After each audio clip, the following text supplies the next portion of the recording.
എങ്കിലും അവതരിപ്പിച്ചില്ല.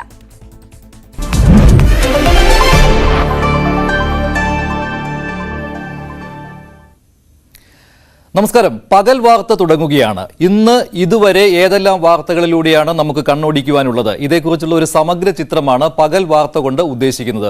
ഒരുപാട് വാർത്തകൾ രാവിലെ മുതലുണ്ട്. എന്തായാലും സംസ്ഥാന സർക്കാർ കേന്ദ്രത്തിനെതിരെ നടത്തുന്ന സമരം അതുണ്ടാകും എന്നുള്ള കാര്യം ഉറപ്പാണ്. അതുമാത്രമല്ല, സർക്കാർ ഏത് രീതിയിലാണോ നേരത്തെ തീരുമാനിച്ചിരുന്നത് അതുപോലെ തന്നെ കേന്ദ്രവിരുദ്ധ സമരം നടക്കും. അതിനുവേണ്ടി മുഖ്യമന്ത്രിയും മന്ത്രിമാരും ഇന്ന് ഡൽഹിയിലേക്ക് തിരിക്കുകയാണ്. ചില മന്ത്രിമാർ ഇതിനകം തന്നെ ഡൽഹിയിൽ എത്തിച്ചേർന്നിട്ടുണ്ട്.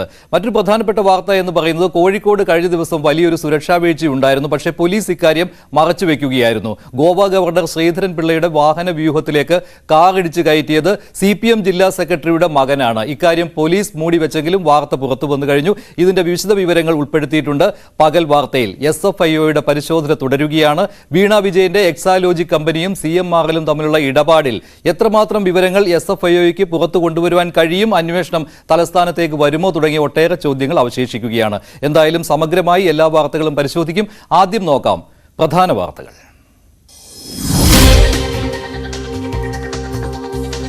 57,400 കോടി രൂപ തരുമോ ഇല്ലയോ?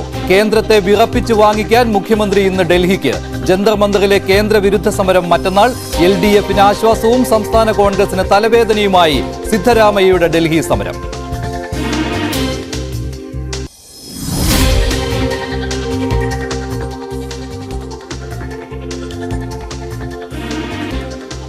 ആനുകൂല്യങ്ങളിൽ ഒരു വെട്ടുക്കുറവും വരുത്താൻ നമ്മൾ തയ്യാറല്ല. പ്ലാൻ ബി പോലും വേണ്ടിവരുമെന്ന ബാലഗോപാലിന്റെ പ്രഖ്യാപനത്തിൽ CPI മന്ത്രിമാർക്ക് പോലും വിശ്വാസമില്ല. കിട്ടിയ പണം ഒന്നിനും തികയില്ലെന്ന് അനിലും ചിഞ്ചുറാണിയും പ്രസാദും. പ്ലാൻ ബി എന്നാൽ ചുവന്ന ബക്കറ്റ് പിരിവെന്ന് പരിഹസിച്ച് സോഷ്യൽ മീഡിയ.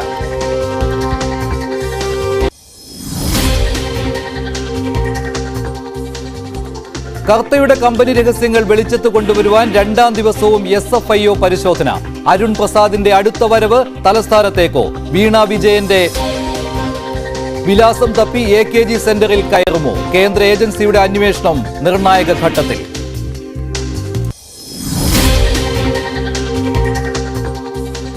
ഗോവ ഗവർണറുടെ വാഹന വ്യൂഹത്തിലേക്ക് കാർ ഓടിച്ച് കയറ്റിയ ആളെ പോലീസ് വെറുതെ വിട്ടതെന്തിന്? ശ്രീധരൻ പിള്ളയുടെ യാത്രയിലെ സുരക്ഷാ വീഴ്ച കണ്ടില്ലെന്ന് നടിച്ചത് CPM നേതാവിന്റെ മകനെ രക്ഷിക്കാനെന്ന ആക്ഷേപം.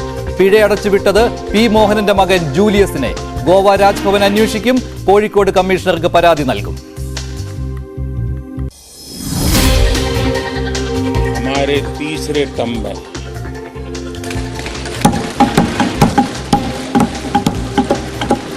भारत दुनिया की तीसरी बड़ी आर्थिक इस बार 400 पार മോദിയുടെ ഈ പ്രഖ്യാപനത്തിൽ വിറകൊണ്ട് പ്രതിപക്ഷം. NDAയിൽ കൂടുതൽ സഖ്യകക്ഷികൾ ഉണ്ടാകാനും സാധ്യത. പാർലമെന്റിൽ സീറ്റ് പ്രഖ്യാപിക്കുന്നത് ആദ്യം. തെലങ്കാനയിൽ മത്സരിക്കാനുള്ള രേവന്ത് റെഡ്ഡിയുടെ ക്ഷണത്തിന് ഉടൻ തീരുമാനം അറിയിക്കാതെ സോണിയ. പൊതുവ്യക്തി നിയമം അവതരിപ്പിച്ച് ഉത്തരാഖണ്ഡിലെ BJP സർക്കാർ.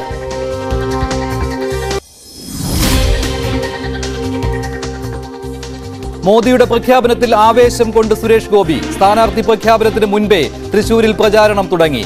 ചുവരെഴുത്തിന് അനുവാദം കാത്ത് പ്രതാപനും സുനിലും.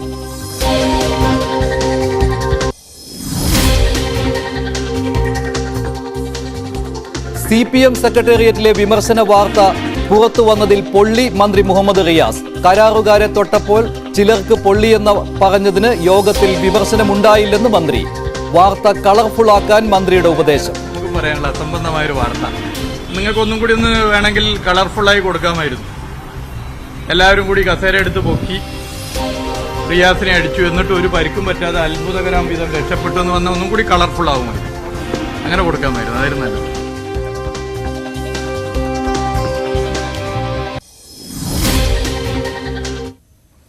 റിയാസ് എന്തായാലും കടകംപള്ളിയുമായി തനിക്ക് ഒരു പ്രശ്നവും ഇല്ലെന്ന കാര്യം ആവർത്തിക്കുകയാണ്. അതുമാത്രമല്ല, സെക്രട്ടേറിയറ്റിൽ തനിക്കെതിരെ വിമർശനം ഉണ്ടായി എന്നുള്ള വാർത്ത അത് അസംബന്ധമാണെന്നാണ് റിയാസ് പറയുന്നത്. ഇക്കാര്യം അദ്ദേഹം പാടെ നിഷേധിക്കുകയാണ്. പക്ഷേ ആ വാർത്ത ഉണ്ടായിരുന്നു, അങ്ങനെ ഒരു സംഭവം ഉണ്ടായിരുന്നു എന്നതിന് യാതൊരു സംശയവും ഇല്ല. എന്തായാലും എല്ലാവരും ഉറ്റുനോക്കുന്നത്, കേരളത്തിൽ ഉറ്റുനോക്കുന്നത് കേന്ദ്രത്തിനെതിരായി മുഖ്യമന്ത്രിയും മന്ത്രിമാരും ഡൽഹിയിൽ നടത്താൻ പോകുന്ന സമരത്തെയാണ്. കേന്ദ്രവിരുദ്ധ സമരത്തിനായി ഇന്ന് വൈകിട്ടാണ് മുഖ്യമന്ത്രി ഡൽഹിക്ക് തിരിക്കുന്നത്. ഡൽഹിയിൽ ജന്തർ മന്ദറിലാണ് മുഖ്യമന്ത്രിയും മന്ത്രിമാരും കേന്ദ്രവിരുദ്ധ സമരത്തിൽ പങ്കാളിയാവുക. ഇതിന്റെ കൂടുതൽ വിവരങ്ങൾ നൽകുന്നതിന് വേണ്ടി ഡാൻ കുര്യനുണ്ട് തിരുവനന്തപുരത്ത് നിന്ന്. ഡാൻ തിരുവനന്തപുരത്ത് നിന്ന് തത്സമയം ചേരുകയാണ് പകൽ വാർത്തയിൽ. ഡാൻ, എന്തായാലും ഈ ജന്തർ മന്ദറിൽ സമരം നടക്കുമോ എന്ന കാര്യത്തിൽ ചില സംശയം ഉണ്ടായിരുന്നു. അത് രാംലീല മൈതാനത്തേക്ക് മാറ്റണം എന്ന ആവശ്യം പോലും ഉണ്ടായിരുന്നു ഡൽഹി പോലീസിന്റെ ഭാഗത്ത് നിന്ന്. പക്ഷേ ഇപ്പോൾ സംശയങ്ങളെല്ലാം മാറിയിട്ടുണ്ടല്ലോ, അനുവാദം കിട്ടിയിട്ടുണ്ട്. ചില മന്ത്രിമാർ ഇതിനകം ഡൽഹിയിൽ ചെന്നിട്ടുമുണ്ട്. എന്തൊക്കെ മുദ്രാവാക്യങ്ങളായിരിക്കും ഉന്നയിക്കുക? അത് മാത്രമല്ല, ഇത് സമ്മേളനമാണോ അതോ ഒരു പ്രതിഷേധമാണോ? ഇക്കാര്യത്തിലൊരു തീരുമാനമായിട്ടുണ്ടോ അന്തിമമായി? മഞ്ജുഷ്, സമരം തന്നെയാണ് ഡൽഹിയിലെ ജന്തർ മന്ദറിൽ കേന്ദ്ര സർക്കാരിനെതിരെ നടക്കുകയെന്ന് ഉറക്കെ പ്രഖ്യാപിച്ചുകൊണ്ടാണ് മുഖ്യമന്ത്രി പിണറായി വിജയനും മന്ത്രിമാരും ഇടത് എംപിമാരും MLA-മാരും എല്ലാം അവിടേക്ക് എത്തുന്നത്.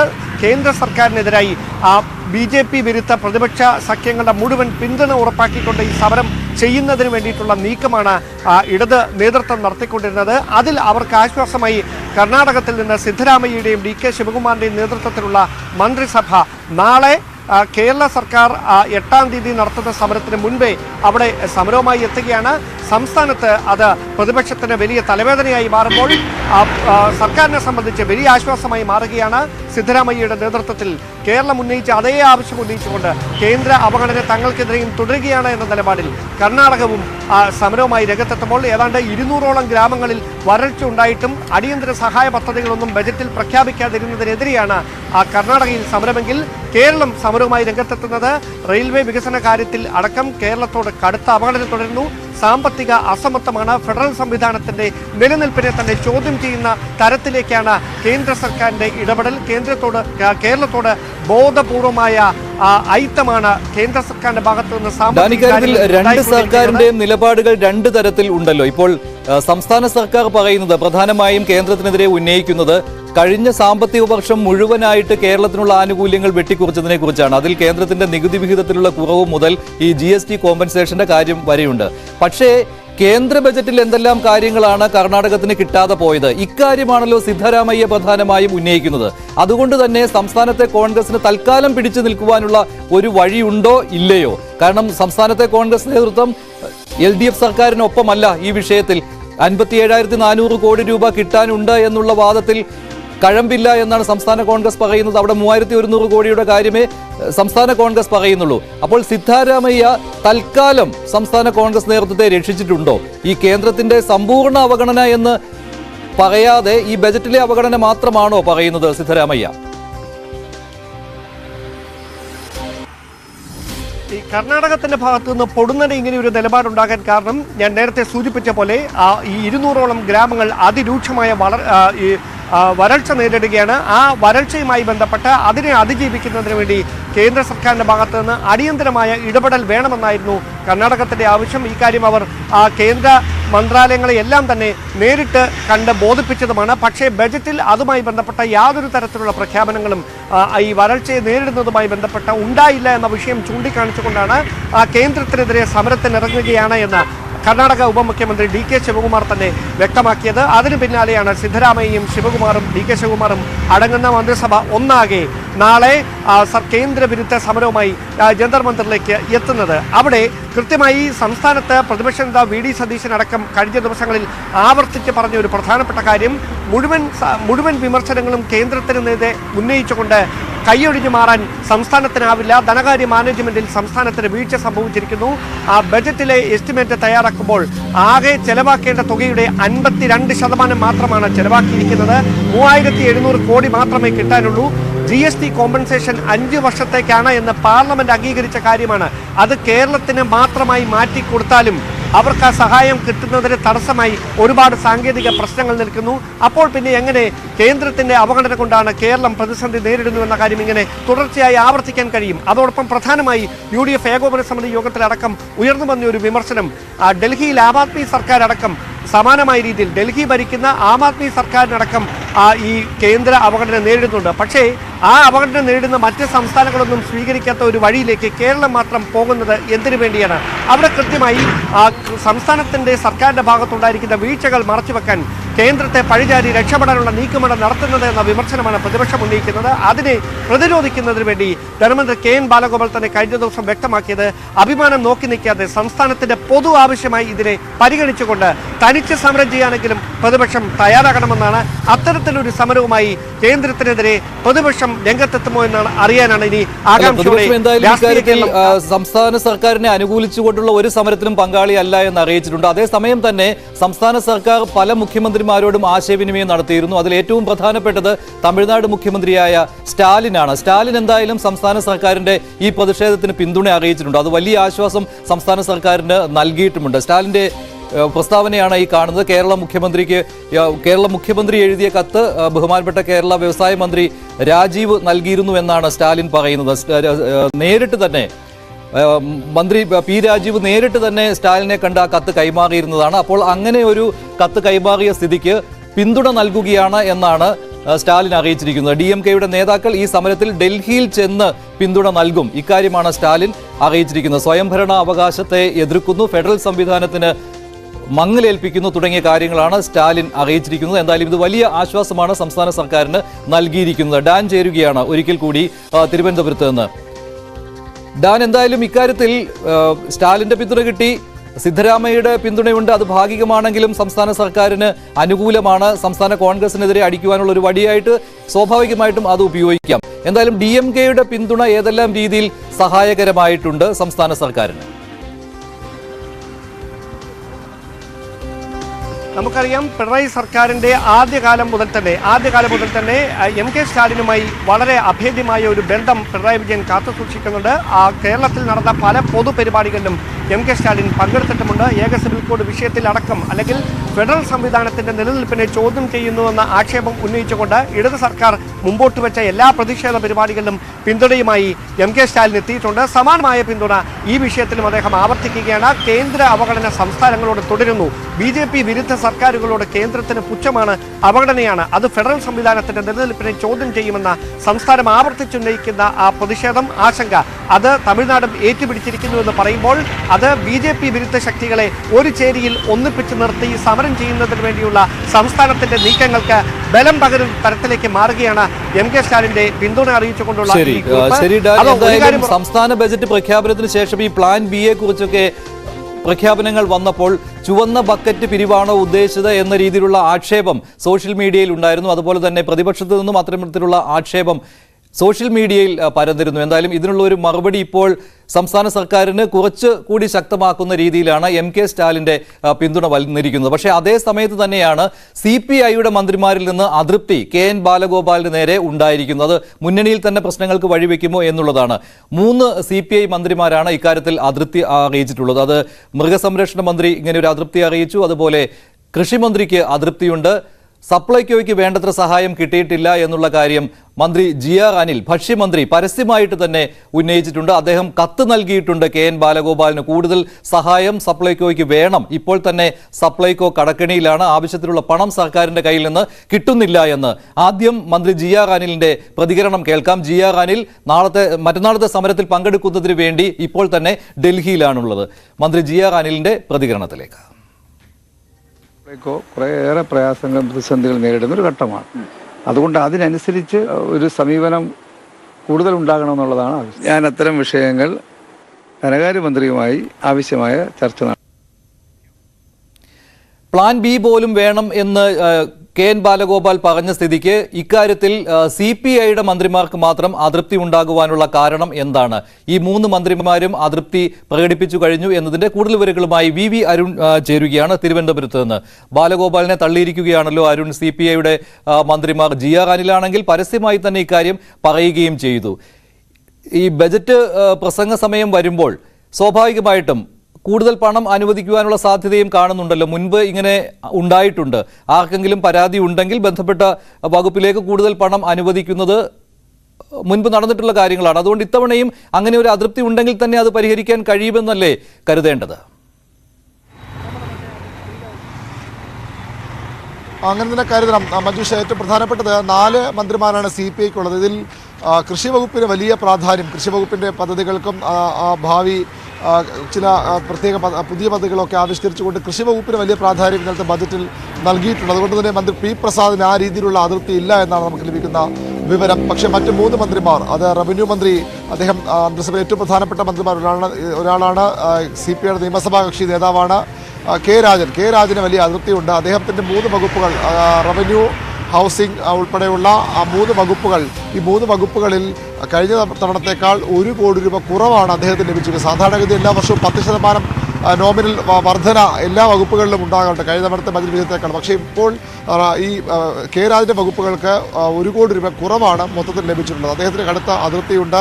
അതുപോലെ തന്നെയാണ് മൃഗസംരക്ഷണ വകുപ്പ് മന്ത്രി ചിഞ്ചുറാണിക്കും അവരുടെ വകുപ്പുകളിലും കാര്യമായ പരിഗണന ബജറ്റിൽ ലഭിച്ചില്ല എന്ന പരാതിയുണ്ട്. ഏറ്റവും പ്രധാനം, നേരത്തെ നമ്മോട് സംസാരിച്ച മഞ്ജു സൂചിപ്പിച്ച പോലെ GR അനിലാണ്. സിവിൽ സപ്ലൈസ് വകുപ്പ്, സപ്ലൈകോയൊക്കെ വലിയ പ്രതിസന്ധിയിലൂടെ കടന്നുപോകുന്ന കാലഘട്ടമാണ്. പക്ഷേ അതിന് തക്ക പരിഗണന ബജറ്റ് കിട്ടിയിട്ടില്ലെന്നാണ് GR അനിലിൻ്റെ പരാതിയും പരിഭവവും. അദ്ദേഹം ഇക്കാര്യങ്ങൾ ധനമന്ത്രി അറിയിക്കുമെന്നും വ്യക്തമായി കഴിഞ്ഞു. ഈ 3 മന്ത്രിമാരും ഒരുമിച്ച് മുഖ്യമന്ത്രി കത്ത് നൽകാനോ അല്ലെങ്കിൽ അവരുടെ പ്രതിനിധി എന്ന നിലയിൽ മന്ത്രി കെ രാജൻ, റവന്യൂ മന്ത്രി കെ രാജന് മുഖ്യമന്ത്രിയെ നേരിട്ട് കണ്ട് ഈ പരാതി അറിയിക്കാനോ സാധ്യതയുണ്ട്. പരാതി നൽകിയിട്ടുണ്ട് എന്ന രീതിയിലുള്ള വാർത്തകൾ വന്നിരുന്നു. ഞാൻ നേരത്തെ അതുകൊണ്ടാണ് അത് സൂചിപ്പിച്ചത്. നേരിട്ട് കത്ത് നൽകിയിട്ടുണ്ട് GR അനിൽ എന്നൊരു വാർത്ത ഉണ്ടായിരുന്നു. അങ്ങനെ സംഭവിച്ചിട്ടില്ല എന്നാണോ? ഇത് ഒരാൾ പ്രതിനിധിയായി പോയി മുഖ്യമന്ത്രിയെ കണ്ട് കത്ത് നൽകുക, ഇങ്ങനെ ഒരു അതൃപ്തി അറിയിക്കുക, അങ്ങനെ ഒരു തീരുമാനമാണോ CPI മന്ത്രിമാർ ചേർന്നെടുത്തിരിക്കുന്നത്? GR അനിലിനെ ഇന്നലെ തന്നെ നമ്മൾ ബന്ധപ്പെട്ടു. അത്തരത്തിൽ ഒരു കത്തും നൽകിയിട്ടില്ല എന്നാണ് അദ്ദേഹം വ്യക്തമാക്കിയത്. പക്ഷേ ഈ അതിർത്തി അദ്ദേഹത്തിനുണ്ട്, സ്വാഭാവികമാണ്. അദ്ദേഹത്തിന് അതിർത്തിയുണ്ട്, ആ പരിഗണന വകുപ്പ് ലഭിച്ചിരുന്ന പരാതിയുമുണ്ട്.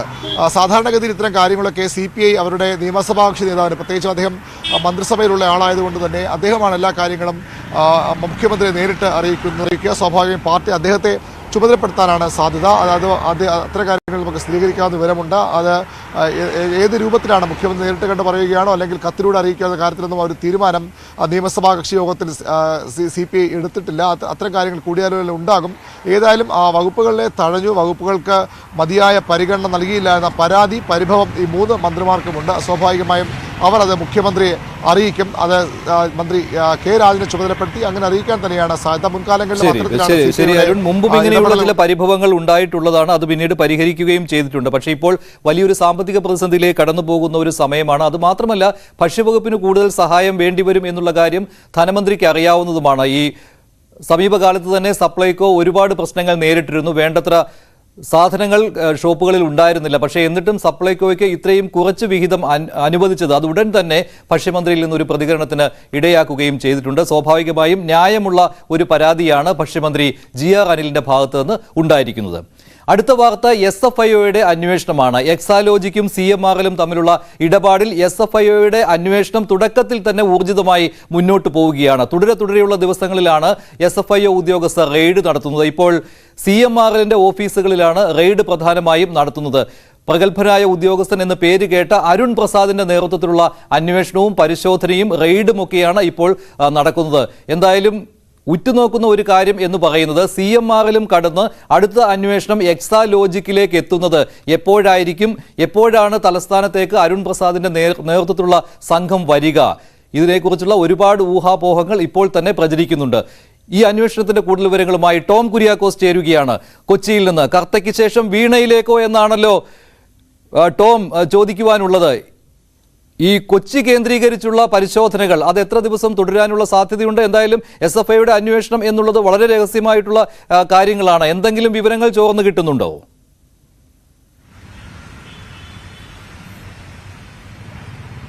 മഞ്ജുഷ, നമുക്കറിയാം മുഖ്യമന്ത്രിയുടെ മകൾ വീണ വിജയനെതിരായ മാസപ്പടി കേസുമായി ബന്ധപ്പെട്ടാണ് SFIO ഇപ്പോൾ അന്വേഷണം നടത്തുന്നത്. കഴിഞ്ഞ മാസം, അതായത് ജനുവരി 31-ാം തീയതിയാണ് കോർപ്പറേറ്റ് മന്ത്രാലയം SFIOക്ക് സീരിയസ് ഫ്രോഡ് ഇൻവെസ്റ്റിഗേഷൻ ഓഫീസിന് ഇതിന്റെ അന്വേഷണ ചുമതല കൈമാറുന്നത്. BJP നേതാവ് ഷോൺ ജോർജിന്റെ പരാതിയിലായിരുന്നു ഇത് സംബന്ധിച്ച് കേന്ദ്ര സർക്കാർ ഈ കേന്ദ്ര കോർപ്പറേറ്റ് മന്ത്രാലയത്തിന്റെ പരിധിയിലുള്ള SFIOക്ക് ഇതിന്റെ അന്വേഷണം കൈമാറുന്നത്. ഇതിന്റെ പ്രാഥമിക നടപടി എന്ന രീതിയിലാണ് ഇപ്പോൾ CMRലിന്റെ കൊച്ചിയിലെ ആലുവയിലെ ആസ്ഥാനത്ത് ഇപ്പോൾ കഴിഞ്ഞ 2 ദിവസമായി തുടർച്ചയായി റെയ്ഡ് നടത്തുന്നത്. ഇന്നലെ രാവിലെ തുടങ്ങിയ റെയ്ഡ് രാത്രി വരെയും തുടർന്നിരുന്നു. അതിന്റെ തുടർച്ചയായിട്ടാണ് ഇന്ന് രാവിലെ വീണ്ടും പരിശോധനകൾ ആരംഭിച്ചിരിക്കുന്നത്. ഒരു പ്രാഥമിക പരിശോധനകളാണ് ഇപ്പോൾ. ഇതിൽ പ്രധാനമായും എക്സാലോജിക്കും CMRLും തമ്മിലുള്ള ഇടപാടുകൾ അത് പ്രധാനമായും പരിശോധിക്കുന്നുണ്ട്. 2016 മുതൽ 2019 വരെയുള്ള കാലയളവിൽ മുഖ്യമന്ത്രിയുടെ മകൾ വീണ വിജയന് 1,72,00,000 രൂപ നൽകി. അത് മാസപ്പടിയായി നൽകിയെന്നാണ് ഗുരുതരമായി ഉയർന്നു വന്ന ആരോപണം. ഇതുമായി ബന്ധപ്പെട്ട പരിശോധനകളെല്ലാം ആരംഭിച്ച പശ്ചാത്തലത്തിലായിരുന്നു കോർപ്പറേറ്റ് കേസുകൾ, കോർപ്പറേറ്റ് കമ്പനികളുടെ സാമ്പത്തിക കുറ്റകൃത്യങ്ങൾ പരിശോധിക്കുന്ന SFIO ഇതിന്റെ അന്വേഷണം ഏറ്റെടുക്കുന്നത്. സാധാരണ നമുക്കറിയാം SFIയുമായി ബന്ധപ്പെട്ട അതിന്റെ അധികാരപരിധി, ഇത് ഇത്തരം സാമ്പത്തിക ആരോപണം തെളിഞ്ഞു കഴിഞ്ഞാൽ ക്രിമിനൽ കേസെടുക്കാനുള്ള അധികാരം SFIക്കുണ്ട്. സ്വാഭാവികമായും അതിന്റെ തുടർ നടപടി, അതായത് ഈ ആദ്യഘട്ടമായി ഇപ്പോൾ നിലവിൽ CMRLന്റെ ഓഫീസിലാണ് റെയ്ഡെങ്കിൽ തുടർന്ന് ഒരുപക്ഷെ എക്സാലോജിക്കിലും അതോടൊപ്പം സംസ്ഥാന പൊതുമേഖലാ സ്ഥാപനമായ KSIDCയിലേക്കും ഇതിന്റെ പരിശോധനകൾ നീണ്ടേക്കാം. ഇന്നലെ ഇപ്പോൾ തന്നെ തലസ്ഥാനത്ത് ഇതേക്കുറിച്ച് ഒരുപാട് അഭ്യൂഹങ്ങൾ പരക്കുന്നുണ്ട്. കാരണം ഈ കമ്പനി വിലാസം എന്നുള്ള രീതിയിൽ AKG സെന്ററിന്റെ പേര് നൽകിയിട്ടുണ്ട്. അതിനെക്കുറിച്ചുള്ള അന്വേഷണം ഉണ്ടാകുമോ ഇല്ലയോ എന്നുള്ള കാര്യം ഇപ്പോൾ ഒരു അഭ്യൂഹം എന്ന രീതിയിൽ പരക്കുന്നുണ്ട്. അങ്ങനെയാണെങ്കിൽ ഈ അരുൺ പ്രസാദ് എന്ന് പറയുന്നത് പ്രഗത്ഭനായ ഉദ്യോഗസ്ഥൻ എന്ന രീതിയിൽ പേരെടുത്തിട്ടുള്ള ആളാണല്ലോ. അദ്ദേഹത്തെ കൂടി ചേർത്തുകൊണ്ട് ഒരുപാട് വാർത്തകൾ പ്രചരിക്കുന്നുണ്ട്. അരുൺ പ്രസാദ് AKG സെന്ററിൽ കയറും, അവിടെ നിന്ന് ക്ലിഫ് ഹൗസിൽ എത്തും തുടങ്ങിയിട്ടുള്ള ഒരുപാട് വാർത്തകളാണ് പ്രചരിക്കുന്നത്. അങ്ങനെ എന്തെങ്കിലും കാര്യങ്ങൾ സ്ഥിരീകരിക്കാറായിട്ടുണ്ടോ? അതോ ഈ CMRLന്റെ ഇടപാടുകളെ കുറിച്ച് വ്യക്തമായ വിവരങ്ങൾ കിട്ടിയതിന് ശേഷം മാത്രം അടുത്ത സ്റ്റെപ്പ് എന്നുള്ളതാണല്ലോ? അങ്ങനെ ആയിരിക്കുമോ കാര്യങ്ങൾ? ഈ മാസപ്പടി ഡയറി പ്രധാനപ്പെട്ടതാണ്, അതിൽ PV എന്നുള്ള പേര് പ്രധാനപ്പെട്ടതാണ്. ഇതൊക്കെ സ്ഥിരീകരിച്ചതിന് ശേഷമേ അടുത്ത സ്റ്റെപ്പിലേക്ക് പോവുകയുള്ളൂ.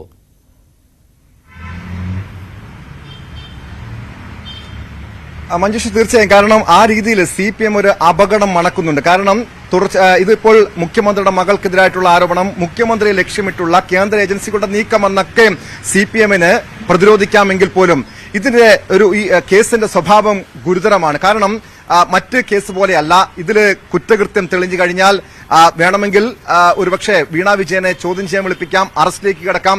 അതല്ലെങ്കിൽ ക്രിമിനൽ കേസ് രജിസ്റ്റർ ചെയ്യുകയാണെങ്കിൽ EDക്കോ CBIക്കോ അതിന്റെ അന്വേഷണം കൈമാറാം. അങ്ങനെ ഈ കേസ് ഒരു നിസാര കേസായി മാത്രം കാണാൻ കഴിയില്ല. ഗുരുതര സ്വഭാവമുള്ള കേസാണ്.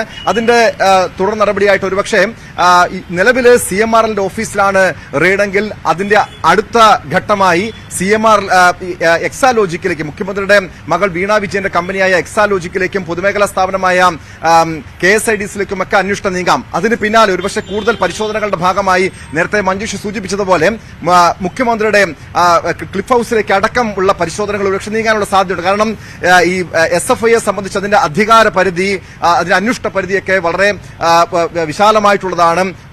അവർക്ക് ഏത് ഘട്ടത്തിലേക്ക് വരെ അതിന്റെ അന്വേഷണം വിപുലീകരിക്കാനുള്ള സാധ്യതകളുണ്ട്, അതിനുള്ള അധികാരമുണ്ട്. അതുകൊണ്ട് ഒരുപക്ഷെ ആ ഘട്ടത്തിലേക്ക് നീങ്ങാനുള്ള ഒരു സാധ്യതയും തള്ളിക്കളയാൻ കഴിയും. പക്ഷേ എന്തൊക്കെ പറഞ്ഞാലും CPM നിലവിൽ ഈ രീതിയിൽ കേന്ദ്ര ഏജൻസികൾ അന്വേഷണം പിടിമുറുക്കുമ്പോഴും അതിനെ പ്രതിരോധിക്കുന്നത് മുഖ്യമന്ത്രിക്കെതിരായിട്ടുള്ള കേന്ദ്ര ഏജൻസികളുടെ, കേന്ദ്ര സർക്കാരിന്റെ നീക്കമായിട്ടൊക്കെ നിലവിൽ അവർക്ക് പ്രതിരോധിക്കാൻ കഴിയുമെങ്കിലും വരും ദിവസങ്ങളിൽ SFIയുടെ അന്വേഷണത്തിന്റെ ഗതി എങ്ങോട്ടാണ് എന്നത് വളരെയധികം നിർണായകമാണ്. CPM ഇപ്പോൾ തന്നെ പ്രതിരോധം തീർത്തു കഴിഞ്ഞു. രാഷ്ട്രീയമായ വേട്ടയാടലാണ് നടക്കുന്നത്, മുഖ്യമന്ത്രിയെ ലക്ഷ്യമിട്ടുള്ള വേട്ടയാടലാണ് എന്ന് CPM ഇതിനകം വ്യക്തമാക്കിയിട്ടുള്ളതാണ്. അടുത്തതായിട്ട് SFIO ഉദ്യോഗസ്ഥർ AKG സെന്ററിലോ ക്ലിഫ് ഹൗസിലോ വരുമോ എന്നുള്ള ആകാംക്ഷ കൂടി ഈ അന്വേഷണത്തിൽ ഉണ്ട്. അടുത്ത വാർത്തയിലേക്ക് പോവുകയാണ്. കോഴിക്കോട് നിന്നാണ്. കഴിഞ്ഞ ഞായറാഴ്ചയാണ് കോഴിക്കോട് എത്തിയ ഗോവ ഗവർണർ PS ശ്രീധരൻപിള്ളയുടെ വാഹന വ്യൂഹത്തിലേക്ക് ഒരു കാർ ഇടിച്ചു കയറ്റിയത്. കാർ കുറച്ചു ദൂരം സഞ്ചരിച്ചിരുന്നു. അവിടെ ഗോവ ഗവർണറുടെ വാഹനത്തിലും എസ്കോർട്ട് വാഹനത്തിലും മധ്യയായിട്ട് കാർ കയറ്റുവാനുള്ള ശ്രമമാണ് നടന്നത്. ഇതിന്റെ വിവരങ്ങൾ പോലീസ് മറച്ചുവെച്ചിരിക്കുകയായിരുന്നു. പോലീസ് ഈ കാർ ഓടിച്ച വ്യക്തിയെ പിടികൂടുകയും ചെയ്തിരുന്നു. കാർ കസ്റ്റഡിയിലെടുത്തിരുന്നു. പക്ഷേ കാർ പിന്നീട് വിട്ടുകൊടുത്തു. 1000 രൂപ പിഴ ചുമത്തിയ ശേഷം വിട്ടുകൊടുത്തു. പക്ഷേ ഈ കാർ ഓടിച്ചത് ആരാണ് എന്നുള്ള വിവരം പിന്നീടാണ് പുറത്തു വന്നത്. CPMന്റെ കോഴിക്കോട് ജില്ലാ സെക്രട്ടറിയുടെ മകനായിരുന്നു ഈ കാർ ഓടിച്ചത്. അദ്ദേഹത്തിന്റെ പേരിലുള്ള കാറായിരുന്നു ഇത്. എന്നിട്ടും പോലീസ് കണ്ണടച്ചു. അതിനുള്ള കാരണവും ഇതുതന്നെ അല്ലേ എന്നുള്ള ചോദ്യമാണ് ഉയരുന്നത്. എന്നാൽ ഇക്കാര്യത്തിൽ ഗോവ രാജ്ഭവൻ ഒരു പരാതിക്ക് പോയിരുന്നില്ല. പക്ഷേ ഈ വാർത്ത പുറത്തു വന്നതോടുകൂടി ഗോവ രാജ്ഭവൻ ഇക്കാര്യത്തിൽ തുടർ നടപടികൾ സ്വീകരിക്കുന്നതിന് വേണ്ടി ശ്രമിക്കുന്നുണ്ട്. അതിനായി രാജ്ഭവൻ സ്വന്തമായിട്ടൊരു അന്വേഷണം നടത്തുന്നു. അതിന് പുറമെ പോലീസിൽ പരാതി നൽകുവാനും രാജ്ഭവൻ തീരുമാനിച്ചിട്ടുണ്ട്. ഗോവ രാജ്ഭവൻ വൃത്തങ്ങൾ അറിയിച്ചതാണ് ഇക്കാര്യം. എന്തായാലും ഈ വാർത്തയുടെ കൂടുതൽ വിവരങ്ങൾ നൽകുന്നതിന് വേണ്ടി MS അനീഷ് കുമാർ ചേരുന്നുണ്ട് കോഴിക്കോട് നിന്ന്. അനീഷ്, ഇത് വളരെ ഗുരുതരമായ ഒരു കാര്യമാണ്. എന്നിട്ട് കൂടി ഈ വ്യക്തിയെ പിഴയടച്ച് പോലീസ് പറഞ്ഞു വിട്ടത് അത് വളരെയധികം വിമർശനം ഉണ്ടാക്കിയിട്ടുണ്ടല്ലോ. എന്താണ് പോലീസ് ഇപ്പോൾ പറയുന്ന ന്യായീകരണം? എന്തായിരുന്നു ഈ ജൂലിയസ് എന്ന ഈ വ്യക്തിയുടെ ഉദ്ദേശ്യം?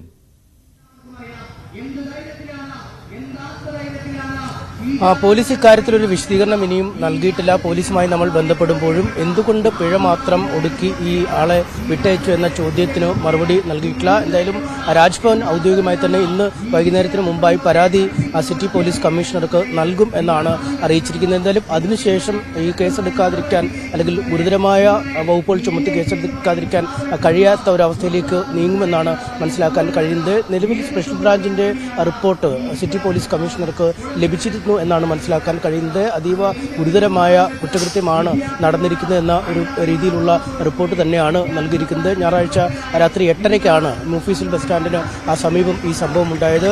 നമുക്കറിയാം, അതീവ സുരക്ഷാ കാറ്റഗറിയിൽ പെടുന്ന ആളാണ് ഗോവ ഗവർണർ. അദ്ദേഹത്തിന്റെ വാഹന വ്യൂഹത്തിനൊപ്പം അകമ്പടി വാഹനങ്ങളും ഫയർഫോഴ്സിന്റെയും ആംബുലൻസും അടക്കമുള്ള നിരവധി വാഹനങ്ങൾ ഉള്ള ഒരു സാഹചര്യം കൂടെയുണ്ട്.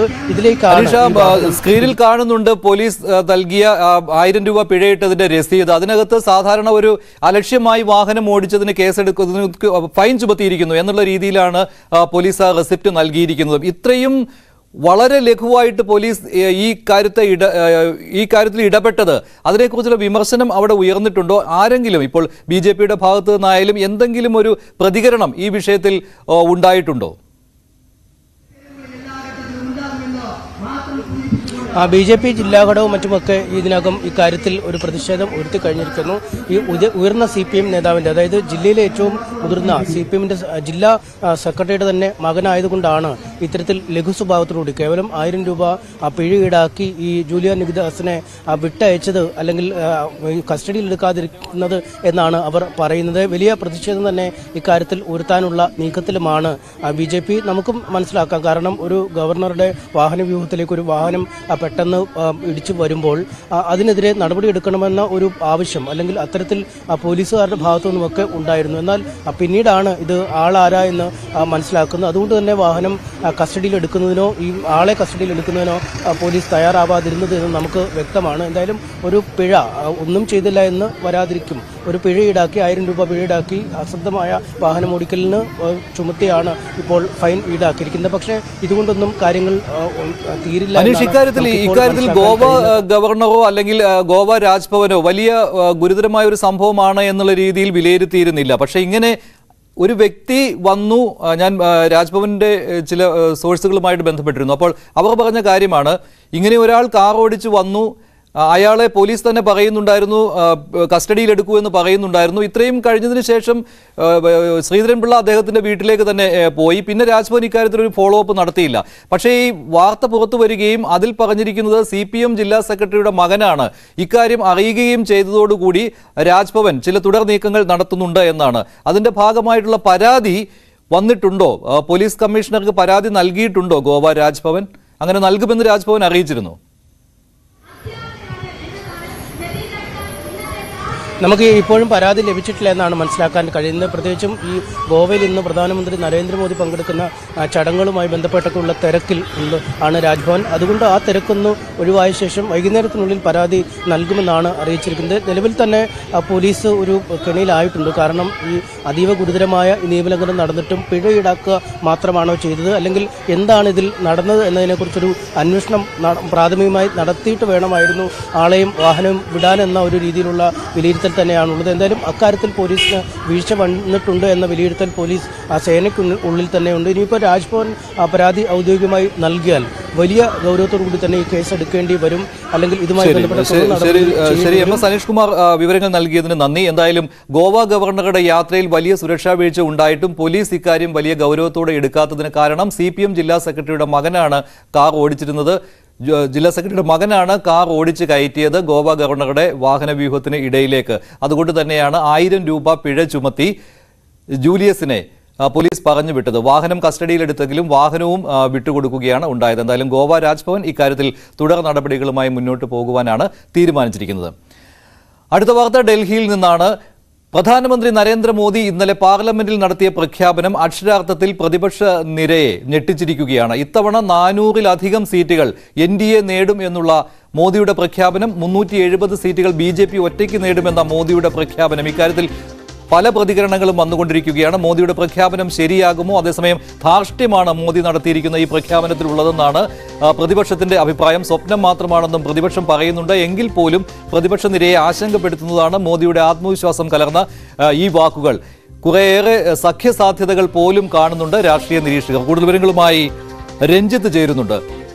രഞ്ജിത്ത്, ഇസ് ബാർ 400 പാർ ഈ ഒരു പ്രഖ്യാപനം ഇത് ഇങ്ങനെ നടത്തുന്നത് തന്നെ, ഇത്തരത്തിൽ എത്ര സീറ്റുകൾ നേടി വീണ്ടും അധികാരത്തിൽ വരും എന്നുള്ള കാര്യം ഒരു പ്രധാനമന്ത്രി പ്രഖ്യാപിക്കുന്നത് തന്നെ ചരിത്രത്തിൽ ആദ്യമാണ്. ആത്മവിശ്വാസം സ്ഫുരിക്കുന്ന ഈ പ്രഖ്യാപനത്തിൽ ഇപ്പോൾ പ്രതിപക്ഷത്തിന്റെ പ്രതികരണങ്ങൾ ഏതെല്ലാം രീതിയിലാണ് ഉള്ളത്? മഞ്ജുഷ, ഏറ്റവും അവസാനമായി ഇന്ത്യ മുന്നണിയുടെ ഭാഗത്തുനിന്ന് പ്രതികരണം പ്രധാനമന്ത്രിയുടെ അമിത ആത്മവിശ്വാസമാണ് എന്നുള്ളതാണ്. മറ്റൊന്ന്, ഒരു കുറ്റപ്പെടുത്തലിന്റെ സ്വരത്തിൽ പറഞ്ഞു വെക്കുന്നത് EVM മെഷീനുകളിൽ, ഇലക്ട്രോണിക് വോട്ടിംഗ് മെഷീനുകളിൽ ക്രമക്കേട് BJP നടത്തും, അതിന്റെ സൂചനയാണ് പ്രധാനമന്ത്രിയുടെ പ്രഖ്യാപനം എന്ന ശക്തമായ ഭാഷയിൽ ഇന്ത്യ മുന്നണി ഇതിനോട് ഒരു മറുപടിയായി വന്നിരിക്കുകയാണ്. ഒപ്പം ധാർഷ്ട്യം എന്ന വാക്കും ഒരു പ്രധാനപ്പെട്ട കോൺഗ്രസ് MP മോദിയുടെ വാക്കുകളുമായി ബന്ധപ്പെട്ട് ഉന്നയിച്ചു. നമുക്കറിയാം, ഇന്നലെ സഭയിലാണ് ചരിത്രത്തിലില്ലാത്ത വിധം, ചരിത്രത്തിൽ ആദ്യമായി ഒരു പക്ഷേ ഈ ലഭിക്കാവുന്ന സീറ്റുകൾ പ്രഖ്യാപിച്ചുകൊണ്ട് ഒരു പ്രധാനമന്ത്രി തെരഞ്ഞെടുപ്പിനെ സമീപിക്കാൻ ഒരുങ്ങുന്നത്. മൂന്നാം തവണയും അധികാരത്തിൽ വരുമ്പോൾ, NDA അധികാരത്തിൽ വരുമ്പോൾ, BJP അധികാരത്തിൽ വരുമ്പോൾ ഇന്ത്യയെ മൂന്നാമത്തെ ഏറ്റവും വലിയ രാഷ്ട്രമാക്കി മാറ്റും സാമ്പത്തിക കാര്യത്തിൽ അടക്കം എന്നുള്ള പ്രഖ്യാപനം മോദി വലിയ ആത്മവിശ്വാസത്തോടെ നടത്തും. നമുക്കറിയാം, ധനമന്ത്രി നിർമ്മല സീതാരാമൻ സഭയിൽ ബജറ്റ് അവതരിപ്പിച്ച ദിവസത്തെ അവരുടെ പ്രസംഗം നമ്മൾ കേട്ടതാണ്. കാരണം ജൂലൈയിൽ പുതിയ സർക്കാർ ഞങ്ങൾ തന്നെ ബജറ്റ് അവതരിപ്പിക്കുമെന്നും അപ്പോൾ ജനക്ഷേമ പദ്ധതികൾ ഇതിന്റെ തുടർച്ചയുണ്ടാകുമെന്നും ആത്മവിശ്വാസത്തോടെ പ്രഖ്യാപിച്ച് തൊട്ടു പിന്നാലെയാണ് നരേന്ദ്രമോദി എന്ന പ്രധാനമന്ത്രി ഇത്തരത്തിൽ കാര്യങ്ങൾ മുന്നോട്ട് വെക്കുന്നത്. അതിനു മുന്നിൽ നിരവധി കാര്യങ്ങളുണ്ട്. നമുക്കറിയാം, ഈ മാസം 16 മുതൽ 18 വരെ വിശാലമായ നേതൃയോഗം BJPയുടെ തന്ത്രങ്ങൾ മെനയാനായി ചേരുന്നുണ്ട്. നമുക്കറിയാം, അത് ഒരുപക്ഷെ 20-ാം തീയതി കൂടി തെരഞ്ഞെടുപ്പുമായി ബന്ധപ്പെട്ട പ്രഖ്യാപനം ഉണ്ടാകുമെന്ന സൂചനകൾ കൂടി വരുന്ന പശ്ചാത്തലത്തിലാണ് ഇത്തരത്തിൽ പ്രധാനപ്പെട്ട കേന്ദ്രമന്ത്രിമാരെ കളത്തിലിറക്കും. ദക്ഷിണേന്ത്യയിൽ കൂടുതൽ സീറ്റുകൾ പിടിക്കുക എന്ന ലക്ഷ്യം BJPക്കുണ്ട്. അതിനുള്ള പ്രവർത്തനം നേരത്തെ തന്നെ ആരംഭിച്ച പശ്ചാത്തലം നമ്മൾ മറ്റൊരു കാര്യം എന്ന് പറയുന്നത്, ഇപ്പോൾ ഈ കൂട്ടിക്കിഴിക്കലുകൾ നടക്കുകയാണല്ലോ. എങ്ങനെയാണ് 414 സീറ്റുകളിലേക്ക് NDA സഖ്യം എത്തുക? എങ്ങനെയാണ് 370 സീറ്റുകൾ നേടുവാൻ BJPക്ക് ഒറ്റയ്ക്ക് സാധിക്കുക? അതിപ്പോൾ വടക്കേ ഇന്ത്യയിലെ കണക്കുകൾ ആകെ കൂട്ടി നോക്കുമ്പോഴും അതിൽ തെക്കേ ഇന്ത്യയിലെ കണക്കുകൾ കൂട്ടിച്ചേർക്കുമ്പോഴും ഒക്കെ അങ്ങോട്ട് എത്തുന്നില്ലല്ലോ എന്നുള്ള കാര്യങ്ങളൊക്കെ രാഷ്ട്രീയ വിലയിരുത്തലുകളായിട്ട് വരുന്നുണ്ട്. അവിടെയാണല്ലോ ചില പഴയ സഖ്യകക്ഷികളെ വീണ്ടും ഒപ്പം ചേർക്കുവാനുള്ള ശ്രമം നടത്തും BJP. അങ്ങനെ പുതിയ സഖ്യങ്ങൾ രൂപീകരിക്കും. അങ്ങനെ വടക്കേ ഇന്ത്യ തൂത്തുവാരുകയും തെക്കേ ഇന്ത്യയിൽ കൂടുതൽ പ്രദേശങ്ങളിലേക്ക് സാന്നിധ്യം ഉറപ്പിക്കുകയും കർണാടകത്തിൽ സീറ്റുകൾ നിലനിർത്തുകയും ചെയ്യും BJP എന്നുള്ള രീതിയിൽ വിലയിരുത്തലുകൾ വരുന്നതും ഈ 414-നടുത്തേക്കെങ്കിലും കൊണ്ടുചെന്നെത്തിക്കുകയും ചെയ്യുന്നത്. അതാണ് മഞ്ജുഷ. അതായത് ഈ രാമക്ഷേത്രം വന്നതുകൂടി തെക്കേ ഇന്ത്യയിലെ ഏതാണ്ട് എല്ലാ സംസ്ഥാനങ്ങളും തൂത്തുവാരുമെന്ന ആത്മവിശ്വാസം BJPക്കും നരേന്ദ്രമോദിക്കുമുണ്ട്. കാരണം തെരഞ്ഞെടുപ്പ് വാഗ്ദാനമായിരുന്നു ഇതുമായി ബന്ധപ്പെട്ട് വന്നത്. അത് പൂർത്തീകരിച്ച സർക്കാരാണ് ജനങ്ങളെ അഭിമുഖീകരിക്കുന്നത് എന്ന ഒരു വലിയ വാഗ്ദാനം BJP മുന്നോട്ട് വെക്കുന്നുണ്ട്. ഒപ്പം പൂർത്തിയാക്കപ്പെട്ട വാഗ്ദാനങ്ങളുടെ ഒരു നീണ്ട ലിസ്റ്റ് അവർ ജനങ്ങൾക്ക് മുന്നിലേക്ക് വെക്കുന്നുണ്ട്. ഒപ്പം ഈ മോദിക്ക് ഗ്യാരണ്ടി എന്ന് പറഞ്ഞ പ്രഖ്യാപനങ്ങൾ ഉണ്ടാകും എന്നുള്ളത്. കാരണം സാമ്പത്തിക ശക്തി അടക്കമുള്ള കാര്യങ്ങളിൽ അത്തരം പ്രഖ്യാപനങ്ങളുണ്ട്. നേരത്തെ മഞ്ജുഷ പറഞ്ഞ പ്രധാനപ്പെട്ട കാര്യം, ഈ ഇപ്പോൾ 302 സീറ്റിലുള്ള BJPക്ക് ഈ 302 സീറ്റുകളും ഉറപ്പിച്ചുകൊണ്ടുള്ള, കാരണം എവിടെയെങ്കിലും കോൺഗ്രസിന് BJPയെ പരാജയപ്പെടുത്താൻ സാധിക്കുമോ ഈ 302 സീറ്റുകളിൽ എവിടെയെങ്കിലും എന്ന ചോദ്യം പ്രധാനമായി ഉന്നയിക്കുന്നുണ്ട്. മറ്റൊന്ന്, 150ഓളം സീറ്റുകളിൽ കഴിഞ്ഞ തവണ 2ാം സ്ഥാനത്തെത്തുകയും ഒപ്പം BJPക്ക് ജയിക്കാൻ സാധ്യതയുണ്ട് എന്ന് കരുതുന്ന ദക്ഷിണേന്ത്യയിലെ സംസ്ഥാനങ്ങളടക്കം 150ഓളം സീറ്റുകളിൽ മാസങ്ങൾക്ക് മുൻപ് തന്നെ പ്രവർത്തനം ആരംഭിച്ചു കഴിഞ്ഞു എന്നുള്ള ആത്മവിശ്വാസം അവർക്കുണ്ട്. കാരണം അവിടെ ഓരോരുത്തർക്കും പ്രത്യേകിച്ച് സംഘടന നേതാക്കളെ നിയമിച്ചുകൊണ്ട് ഓരോ വീടുകളിലും കയറി ഇറങ്ങിയുള്ള പ്രവർത്തനം കഴിഞ്ഞ കുറേ മാസങ്ങളായി BJPയുടെ ഭാഗത്തുനിന്നുണ്ട്. അങ്ങനെ ലക്ഷ്യം വെക്കുന്ന, ഇനിയും പിടിക്കാൻ ലക്ഷ്യം വെക്കുന്ന നിരവധി സീറ്റുകൾ, ചെറിയ വോട്ടെണ്ണത്തിൽ പരാജയപ്പെട്ടത്, ഒപ്പം 2ാം സ്ഥാനത്ത് എത്തിയപ്പോൾ ഒക്കെയുള്ള സീറ്റുകൾ, അവിടെയൊക്കെ വലിയ പ്രവർത്തനം കഴിഞ്ഞ കുറേ നാളായി BJPയുടെ ഭാഗത്തുനിന്നുണ്ട്. ദക്ഷിണേന്ത്യൻ സംസ്ഥാനങ്ങളിൽ നോട്ടമിടുന്നുണ്ട് എന്നുള്ളത് വളരെ പ്രധാനപ്പെട്ട കാര്യമാണ്. നേരത്തെ പറഞ്ഞ പോലെ കർണാടകയിൽ അവർ മികച്ച വിജയം നേടിയിരുന്നു. അത് കൂടുതൽ വ്യാപിപ്പിക്കും. കേരളത്തിൽ അടക്കം BJP സീറ്റുകൾ ലക്ഷ്യം വെക്കുന്ന പശ്ചാത്തലമുണ്ട്. തമിഴ്നാട്ടിൽ കൂടുതൽ സീറ്റുകൾ BJP പ്രതീക്ഷിക്കുന്നു. തെലങ്കാനയിൽ കഴിഞ്ഞ തവണ നമുക്കറിയാം നിയമസഭാ തെരഞ്ഞെടുപ്പിൽ തെരഞ്ഞെടുപ്പിൽ 3-ാം സ്ഥാനത്തേക്ക് പോയി എങ്കിൽ പോലും അവിടെ കൂടുതൽ സീറ്റെണ്ണം നേടാൻ BJPക്ക് കഴിഞ്ഞ പശ്ചാത്തലമുണ്ട്. അനുകൂല സാഹചര്യങ്ങൾ, രാമക്ഷേത്രമടക്കമുള്ള അനുകൂല സാഹചര്യങ്ങൾ തെലങ്കാനയിലും വോട്ടായി മാറുമെന്നും സീറ്റായി മാറുമെന്നും അവർ പ്രതീക്ഷിക്കുന്നു. ഏതായാലും ഇന്ത്യ മുന്നണി നെഞ്ചിരിപ്പോടുകൂടിയാണ് മോദിയുടെ ഈ പ്രഖ്യാപനം കേട്ടത്. കലങ്ങി മറിഞ്ഞ ഒരു മുന്നണിയാണ്. മമതയുടെ പ്രസ്താവനകൾ തുടർച്ചയായി വരുന്നു. BSP ഇന്ന് പറയുകയുണ്ടായി കോൺഗ്രസ് ആശയക്കുഴപ്പത്തിലാണ്. അവിടെയാണ് ഇടുത്തി പോലെ മോദിയുടെ വാക്കുകൾ ഇന്ത്യ മുന്നണിയിലേക്ക് വന്നു വീഴുന്നത് എന്നുള്ളതും പ്രധാനമാണ്. ശരിയാണ് രഞ്ജിത്ത്. എന്തായാലും വരും ദിവസങ്ങളിൽ ഇത് വലിയ ചർച്ചയാകുമെന്ന കാര്യത്തിൽ യാതൊരു സംശയവുമില്ല. അത് മാത്രമല്ല, തെലങ്കാനയിൽ പൊടുന്നനെ ഒരു നീക്കം മുഖ്യമന്ത്രി നേരിട്ട് നടത്തിയിരിക്കുകയാണ്. സോണിയാഗാന്ധിയെ തെലങ്കാനയിൽ മത്സരിക്കുന്നതിന് വേണ്ടി ക്ഷണിച്ചിരിക്കുകയാണ് തെലങ്കാന മുഖ്യമന്ത്രി രേവന്ത് റെഡ്ഡി. പക്ഷേ ഇതുവരെ ഇക്കാര്യത്തിൽ ഒരു തീരുമാനം എടുത്തിട്ടില്ല. ആലോചിച്ചതിന് ശേഷം അറിയിക്കാമെന്നാണ് സോണിയാഗാന്ധി തെലങ്കാന മുഖ്യമന്ത്രിയെ അറിയിച്ചിരിക്കുന്നത്. അടുത്ത പ്രധാനപ്പെട്ട വാർത്ത എന്ന് പറയുന്നതും BJPയുടെ തെരഞ്ഞെടുപ്പ് വാഗ്ദാനത്തിൽ പെടുന്നതാണ്. അത് ഉത്തരാഖണ്ഡിൽ നടപ്പാക്കാൻ പോവുകയാണ് BJP. പൊതു വ്യക്തി നിയമത്തിൽ അതിനെ അനുകൂലിക്കുന്ന രീതിയിലുള്ള പ്രമേയമാണ് ഇന്ന് നിയമസഭയിൽ അവതരിപ്പിച്ചത്. പൊതു വ്യക്തി നിയമം പാസാക്കാൻ പോവുകയാണ് ഉത്തരാഖണ്ഡ് നിയമസഭ. അതിന് മുന്നോടിയായിട്ടാണ് ഇന്ന് നിയമസഭയിൽ ഈ പ്രമേയം അവതരിപ്പിച്ചിരിക്കുന്നത്. അതുമാത്രമല്ല, ഏറ്റവും പ്രധാനപ്പെട്ട കാര്യം, കോൺഗ്രസ് ഈ പൊതുവ്യക്തി നിയമത്തെ അനുകൂലിക്കുന്ന രീതിയിലുള്ള പ്രസ്താവന നിയമസഭയിൽ നടത്തിയിരിക്കുന്നു എന്നാണ്. ഉത്തരാഖണ്ഡിലെ പ്രതിപക്ഷ നേതാവിന്റെ പ്രതികരണം ആദ്യം കേട്ടു നോക്കാം. सर, UCC आज पेश होने जा रहा है कि आप प्रोटेस्ट भी कर रहे हैं. कल भी आपने राज्यपाल को इस्तीफा सौंपा था. जी। सर, क्या कहना चाहेंगे इस पूरे? देखिए, हमारा विरोध नहीं है. हम जो संवैधानिक व्यवस्था है, जो कार्य संचालन नियमावली है, सदन कार्य संचालन नियमावली से ही संचालित होता है. യശ്പാൽ ആര്യയുടെ ഈ വാക്കുകൾ എന്താണ് വ്യക്തമാക്കുന്നത് എന്ന് ചോദിച്ചാൽ, നിയമസഭയിൽ അവതരിപ്പിച്ച രീതിയെ മാത്രമാണ് കോൺഗ്രസ് എതിർക്കുന്നത്, പ്രതിപക്ഷം എതിർക്കുന്നത് എന്നതാണ്. കൂടുതൽ വിവരങ്ങളുമായി മനു ഭരത് ചേരുകയാണ് ന്യൂസ് ഡെസ്കിൽ നിന്ന്. മനു, എന്താണ് കേൾക്കുന്നത്? ഇപ്പോൾ വടക്കേ ഇന്ത്യയിൽ ഒരു നിലപാടെടുക്കുന്നതിൽ കോൺഗ്രസിന് ബുദ്ധിമുട്ടുണ്ട്. പൊതു വ്യക്തി നിയമത്തിന്റെ കാര്യത്തിലും ഇത് തന്നെയാണ്. തെക്കേ ഇന്ത്യയിലെ നിലപാടായിരിക്കുകയില്ല വടക്കേ ഇന്ത്യയിൽ എന്നുള്ളതാണല്ലോ. ഇപ്പോൾ യശ്പാൽ ആര്യയുടെ വാക്കുകൾ കേൾക്കുമ്പോഴും ഉത്തരാഖണ്ഡ് നിയമസഭയിൽ UCC പാസ്സാക്കുന്നതിനെ അനുകൂലിക്കുകയാണോ? ഇത് അവതരിപ്പിച്ചതിലുള്ള പ്രശ്നം മാത്രമേ ഉള്ളൂ, അതിന്റെ നടപടിക്രമങ്ങൾ പാലിച്ചില്ല എന്നുള്ള പ്രശ്നം മാത്രമേ ഉള്ളൂ കോൺഗ്രസിന്? അതാണ് ഇപ്പോൾ ഈ വാക്കുകളിൽ നിന്ന് വ്യക്തമാകുന്നത്. അതായത് ചോദ്യോത്തരവേള റദ്ദാക്കിക്കൊണ്ട് ബിൽ അവതരിപ്പിച്ചു, മാത്രമല്ല അതിൻ്റെ പകർപ്പ് നേരത്തെ ലഭ്യമാക്കിയില്ല തുടങ്ങിയ ആരോപണങ്ങളാണ് കോൺഗ്രസ് ഉന്നയിക്കുന്നത്. അങ്ങനെ പൊതുവ്യക്തി നിയമത്തിന് എതിരല്ല താങ്കൾ എന്നാണ് പ്രതിപക്ഷ നേതാവ് യശ്പാൽ ആര്യ വ്യക്തമാക്കുന്നത്. കോൺഗ്രസിനകത്തെ ആശയക്കുഴപ്പം വളരെ വ്യക്തമായി പുറത്തുവരുന്നൊരു സാഹചര്യം കൂടിയാണിത്. ഏതായാലും മല്ലികാർജ്ജുൻ ഖാർഗെ ഈ പൊതുവ്യക്തി നിയമത്തെ അനുകൂലിച്ചൊരു പ്രസ്താവനയ്ക്ക് തയ്യാറായിട്ടില്ല. അത് ആശയക്കുഴപ്പം ഉണ്ടാക്കും എന്നൊരു നിലപാടാണ് അദ്ദേഹം വ്യക്തമാക്കുന്നത്. അതോടൊപ്പം തന്നെ ഈ പൊതുവ്യക്തി നിയമത്തിൻ്റെ വിശദാംശങ്ങൾ ന്യൂസ് 18 ലഭ്യമായിട്ടുണ്ട്.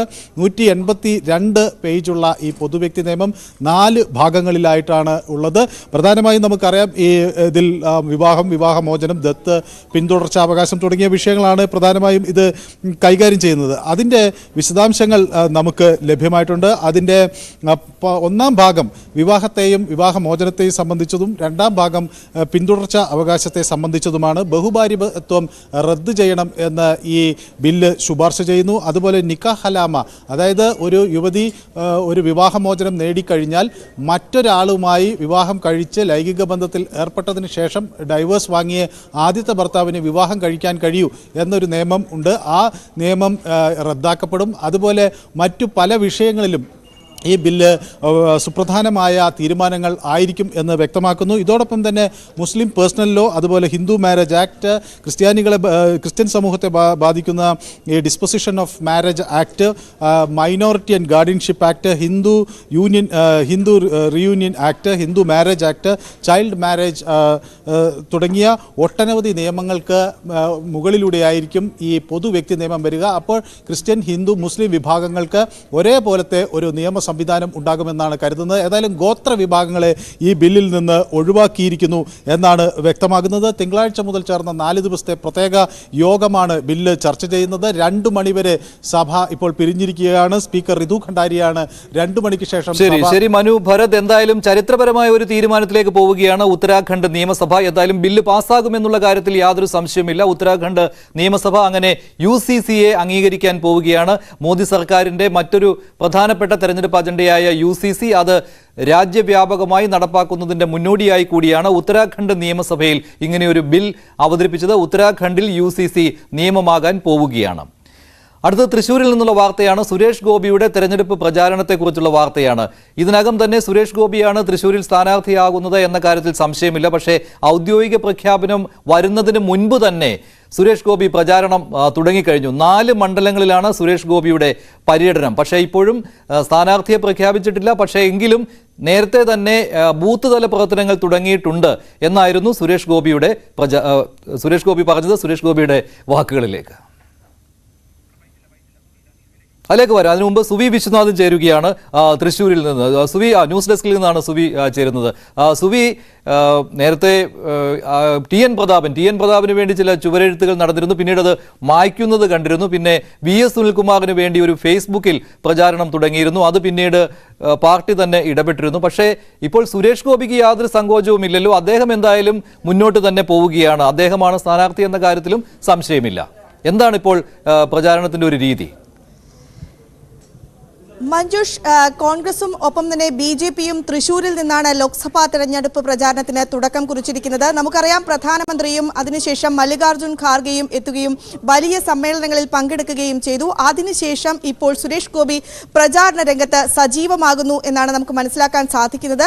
അദ്ദേഹത്തിന്റെ വാക്കുകളിൽ നിന്ന് മനസ്സിലാക്കുകയാണെങ്കിൽ താൻ പ്രചാരണം തുടങ്ങുന്നില്ല എന്നാണ് അദ്ദേഹം ഔദ്യോഗികമായി പറയുന്നത് എങ്കിൽ കൂടിയും BJP വൃത്തങ്ങളിൽ നിന്ന് നമുക്ക് മനസ്സിലാക്കാൻ സാധിക്കുന്നത് സുരേഷ് ഗോപി ഇപ്പോൾ പ്രചാരണം തുടങ്ങുന്നു എന്നാണ് മനസ്സിലാക്കാൻ കഴിയുന്നത്. ബൂത്ത് തല പ്രചാരണത്തിനാണ് അദ്ദേഹം തുടങ്ങിയിരിക്കുന്നത്. 4 മണ്ഡലങ്ങളിലൂടെയാണ് ഇന്നത്തെ അദ്ദേഹത്തിന്റെ പ്രചാരണം നടക്കുന്നത്. ഇരിങ്ങാലക്കുട, നാട്ടിക, പുതുക്കാട്, ഒല്ലൂർ, ഈ 4 മണ്ഡലങ്ങളിലൂടെയാണ് അദ്ദേഹം ഇന്ന് പ്രചാരണം നടത്തുക. ഒപ്പം കേന്ദ്ര പദ്ധതി പ്രദേശങ്ങൾ, കേന്ദ്രം പദ്ധതി നടപ്പാക്കിയ പ്രദേശങ്ങൾ, പ്രത്യേകിച്ചും ഈ റെയിൽവേ സ്റ്റേഷനുകൾ ഉൾപ്പെടെയുള്ളവ ഇപ്പോൾ സുരേഷ് ഗോപി സന്ദർശിക്കുന്നുണ്ട് എന്നാണ് മനസ്സിലാക്കാൻ സാധിക്കുന്നത്. അല്പസമയം മുമ്പ് അദ്ദേഹം ഇരിങ്ങാലക്കുട റെയിൽവേ സ്റ്റേഷനിൽ എത്തുകയും മാധ്യമപ്രവർത്തകരെ കാണുകയും ചെയ്തു. അദ്ദേഹത്തിന്റെ ഒരു ഔദ്യോഗിക പ്രതികരണം എന്ന് പറയുന്നത് ഔദ്യോഗികമായി സ്ഥാനാർത്ഥിയെ പ്രഖ്യാപിച്ചിട്ടില്ല. താൻ 2 വർഷമായി ബൂത്ത് തല പ്രവർത്തനങ്ങൾ നടത്തി വരികയാണ്. അതിന്റെ തുടർച്ചയാണ് ഇപ്പോഴത്തെ പ്രവർത്തനങ്ങൾ എന്നാണ് അദ്ദേഹം പറയുന്നത്. ഏതായാലും സുരേഷ് ഗോപിയുടെ മകളുടെ വിവാഹത്തിനുൾപ്പെടെ നരേന്ദ്രമോദി വന്ന ഒരു സാഹചര്യമുണ്ട്. ഒപ്പം A+ മണ്ഡലമായിട്ടാണ് സുരേഷ് ഗോപി മത്സരിക്കുന്ന തൃശ്ശൂരിനെ BJP കാണുന്നത്. ഇത്തവണ സുരേഷ് ഗോപിയുടെ ഒരു വിജയത്തിൽ കുറഞ്ഞൊന്നും തന്നെ BJP പ്രതീക്ഷിക്കുന്നില്ല. സുരേഷ് ഗോപി പ്രചാരണം ഊർജിതമാക്കി കഴിഞ്ഞു. ഫെബ്രുവരി 6, അതായത് ഇന്ന് തെരഞ്ഞെടുപ്പ് പ്രചാരണം, അതായത് ബൂത്ത് തല പ്രചാരണം തുടങ്ങുമെന്ന് അറിയിച്ചിരുന്നതാണ് BJP. അത് പ്രകാരം തന്നെ സുരേഷ് ഗോപിയുടെ പ്രചാരണത്തിനാണ് ഇപ്പോൾ തൃശ്ശൂരിൽ തുടക്കമായിരിക്കുന്നത്. അടുത്ത വാർത്ത എന്ന് പറയുന്നത് ഇന്നലത്തെ ബജറ്റ് പ്രഖ്യാപനവുമായി ബന്ധപ്പെട്ടുള്ളതാണ്. CPM-ൽ ഇക്കാര്യത്തിൽ ഒരു ആശയക്കുഴപ്പം ഉണ്ടോ ഇല്ലയോ എന്നുള്ളതാണ്. മറ്റൊന്നുമല്ല, വിദേശ സർവകലാശാലകൾ കേരളത്തിൽ വേണോ വേണ്ടയോ. എന്തായാലും ഇന്നലത്തെ ബാലഗോപാലിന്റെ ബജറ്റിൽ വിദേശ നിക്ഷേപം സർവകലാശാലകളിൽ ഉണ്ടാകുന്നതിൽ കുഴപ്പമില്ല, അതായത് വിദേശ സർവകലാശാലകൾ കേരളത്തിൽ വരുന്നതിൽ കുഴപ്പമില്ല എന്ന് തന്നെയായിരുന്നു. പക്ഷേ ഇക്കാര്യത്തിൽ ഉന്നത വിദ്യാഭ്യാസ മന്ത്രി R. ബിന്ദുവിന് ചില എതിർപ്പുകളുണ്ട്. ഇക്കാര്യത്തിൽ ചർച്ചകൾ നടന്നിട്ടില്ല, ഒരു തീരുമാനത്തിലേക്ക് എത്തിയിട്ടില്ല എന്നാണ് ഉന്നത വിദ്യാഭ്യാസ മന്ത്രി പറയുന്നത്. അങ്ങനെ പാർട്ടി നയത്തിൽ 2 നിലപാടുകൾ ഇക്കാര്യത്തിൽ വിദ്യാഭ്യാസ രംഗത്തെ വിദേശ നിക്ഷേപത്തെക്കുറിച്ച്. സ്വകാര്യ വിദേശ സർവകലാശാലകളുടെ കാര്യത്തിൽ പാർട്ടി PBക്ക് ഒരു നിലപാടുള്ളതാണ്. അതുമാത്രമല്ല UGC ഇങ്ങനെ വിദേശ സർവകലാശാലകളെ രാജ്യത്തേക്ക് കൊണ്ടുവരുന്നതിൽ എതിർപ്പ് അറിയിച്ചിട്ടുള്ളതാണ് CPM. അത് സ്വന്തം നിലയ്ക്ക് അവർ ഫീസ് തീരുമാനിക്കും, വിദ്യാർത്ഥികളെ പ്രവേശിപ്പിക്കും, അധ്യാപകരെ നിയമിക്കും. അതുകൊണ്ട് വിദേശ സർവകലാശാലകൾ വേണോ എന്ന കാര്യത്തിൽ തീരുമാനം എടുക്കാറായിട്ടില്ല, അല്ലെങ്കിൽ അതിൽ ചർച്ചകൾ വേണം, അത് കൃത്യമായ മാനദണ്ഡങ്ങൾ വേണം എന്നുള്ളതായിരുന്നു CPM PBയുടെ നിലപാട്. പക്ഷേ ഇപ്പോൾ വിദേശ നിക്ഷേപം കുഴപ്പമില്ല എന്നുള്ള നിലപാട് സംസ്ഥാന ബജറ്റിൽ തന്നെ ഉൾപ്പെടുത്തിയിരിക്കുകയാണ്. ഇതേക്കുറിച്ച് 2 അഭിപ്രായങ്ങൾ പാർട്ടിയിൽ ഉണ്ട്. അതുതന്നെയാണ് ഇപ്പോൾ മന്ത്രി R. ബിന്ദുവിന്റെ വാക്കുകളിലും പ്രകടമാകുന്നത്. ആദ്യം മന്ത്രിയുടെ വാക്കുകളിലേക്ക്. അത്തരം കാര്യങ്ങളെ കുറിച്ച് ആലോചിക്കുമെന്നാണ് പറഞ്ഞിട്ടുള്ളത്. വിദേശ നിക്ഷേപത്തെ സംബന്ധിച്ചുള്ള കാര്യത്തിലൊന്നും ഊർജ്ജമായ തീരുമാനങ്ങളിലേക്കൊന്നും നമ്മൾ പോയിട്ടില്ല. അത്തരം സാധ്യതകൾ ആരായും എന്നുള്ളതാണ് ബജറ്റ് പ്രസംഗത്തിൽ പറഞ്ഞിട്ടുള്ളത്. സാധ്യതകൾ ആരായും എന്ന് മാത്രമാണ് ബജറ്റ് പ്രസംഗത്തിൽ ഉള്ളത് വിദ്യാഭ്യാസ രംഗത്തെ വിദേശ നിക്ഷേപത്തെക്കുറിച്ച്. പക്ഷേ മന്ത്രി KN ബാലഗോപാലിന്റെ വാക്കുകൾ അങ്ങനെയല്ല. ഒരു നയം മാറ്റത്തിന്റെ സൂചനയാണോ ഇത്? ബാലഗോപാലിന്റെ വാക്കുകളിലേക്ക്.